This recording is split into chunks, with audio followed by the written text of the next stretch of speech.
బాక్స్లు బద్దలవుతున్నాయి, బౌండరీలు దాటుతున్నాయి. పూర్తి వివరాలకు చదవండి రేపటి సాక్షి దినపత్రిక. గుడ్లవల్లేరు కళాశాల సంఘటనను మహిళా కమిషన్ సీరియస్ గా తీసుకుని విచారణ చేపట్టిందన్నారు రాష్ట్ర మహిళా కమిషన్ చైర్పర్సన్ గజ్జల వెంకటలక్ష్మి. కళాశాల ప్రిన్సిపల్ ఇతర సిబ్బందిని విచారణకు పిలిస్తే ఒక్క ప్రిన్సిపల్ మాత్రమే వచ్చారని, మిగిలిన వారిని కూడా విచారణ చేయాల్సి ఉందన్నారు. ఈ సంఘటనపై అనేక అనుమానాలు ఉన్నాయని, తాను స్వయంగా వెళ్లి విద్యార్థినులతో మాట్లాడారని ఆమె తెలిపారు. విద్యార్థులు ఆందోళన చేస్తే సర్టిఫికెట్లు ఇవ్వమని బెదిరింపులకు దిగినట్టు తమ దృష్టికి వచ్చిందన్నారు.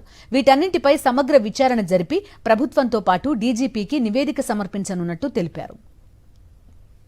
గుడ్లవల్లేరు ఇంజనీరింగ్ కాలేజీలో హాస్టల్లో హిడెన్ కెమెరాస్ సంబంధించిన నేను కూడా మీడియా ద్వారా కానివ్వండి, సోషల్ మీడియా ద్వారా కానీ చూసి తెలుసుకోవడం జరిగింది. ఇమీడియట్గా అదే రోజు సాయంత్రము గుడ్లవల్లేరు హాస్టల్ను విజిట్ చేశాను. ఆ విద్యార్థినిలతో ప్రత్యేకంగా మాట్లాడడం జరిగింది. అక్కడ వాష్రూమ్స్ అన్ని కూడా తిరిగి చూడడం జరిగింది. అదే కాకుండా నేను అక్కడే ఆ పిల్లలందరితో మాట్లాడడం కాకుండా ఆ స్టాఫ్తో కూడా మాట్లాడాను. అనేకమైనటువంటి అనుమానాలకు తావించే విధంగా ఆ సంఘటన ఉంది అన్నదానికి మహిళా కమిషన్ దగ్గర కూడా ఆధారాలు ఉన్నాయి. సో పిల్లలు అందరూ కూడా 2 షవర్స్ తీసుకువెళ్లే ఫొటోస్ని కూడా మాకు షేర్ చేశారు. 2 షవర్స్ మాత్రమే, ఒక 2 మహిళా కానిస్టేబుల్స్ తీసుకెళ్లే ఫొటోస్ మాకు షేర్ చేశారు. దాని మీద కూడా మేము గుడ్లవల్లేరు ఇంజనీరింగ్ కాలేజీకి నోటీసులు ఇష్యూ చేశాము. అయితే ప్రిన్సిపల్ ఒక్కరు మాత్రమే వచ్చారు, 2 వార్డెన్స్ సిక్ అయి ఉన్నారని చెప్పారు.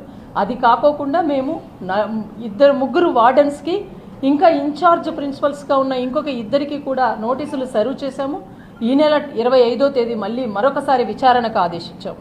ఖచ్చితంగా ఎక్కడైనా ఆరోపణలు వచ్చినప్పుడు ఎవరైతే ఆరోపణలు చేస్తున్నారో ఆరోపణలు చేస్తున్న వారి ఎదుటనే ఏదైనా నిర్ధారించే అవకాశం ఉండాలి.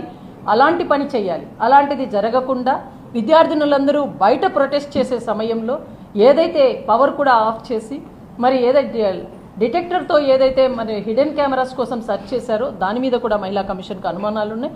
అదే కాకుండా 2 షవర్స్ను మాత్రమే తీసుకెళ్లడం వెనుక కూడా అనుమానాలు ఉన్నాయి.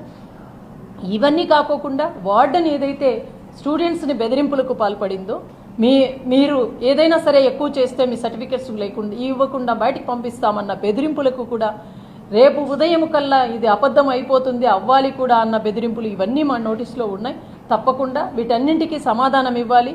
ఎందుకు ఇలాంటి బెదిరింపులకు పాల్పడుతున్నారు, ఎందుకు ఇలాంటి గతంలో ఒక 2 విద్యార్థినిల మీద 2 విద్యార్థుల మీద అలాంటి కంప్లైంట్ వచ్చినప్పుడు వాళ్ళను సస్పెండ్ చేసి ఇంటికి పంపించకుండా ఇంతమంది విద్యార్థుల జీవితాలతో చెలగాటమాడేలా ఎందుకు ప్రవర్తించారు యాజమాన్యం అన్న విధంగా మేము నోటీసులు ఇచ్చి వాళ్ళను ప్రశ్నించాము. ఇంకా కొంతమందిని ప్రశ్నించాల్సింది ఉంది. వారి నుంచి పూర్తి నివేదిక వచ్చిన తర్వాత తప్పకుండా ప్రెస్ మీట్ పెడతాం. ఖచ్చితంగా ఆ ఎంక్వైరీలో ఏవైతే మేము తీసుకున్నామో వాటన్నింటినీ పెట్టడమే కాకుండా ప్రభుత్వానికి కూడా ఆల్రెడీ ఒక నివేదికను మేము విజిట్ చేసిన నివేదికను ప్రభుత్వానికి పంపించాము. అదేవిధంగా డీజీపీ గారికి కూడా పంపించాము. మరి మరొకసారి ఈ ఎంక్వైరీ కూడా పూర్తయిన తర్వాత ప్రభుత్వానికి అదేవిధంగా గౌరవ కోర్టుకు కూడా సమర్పించడం జరుగుతుంది.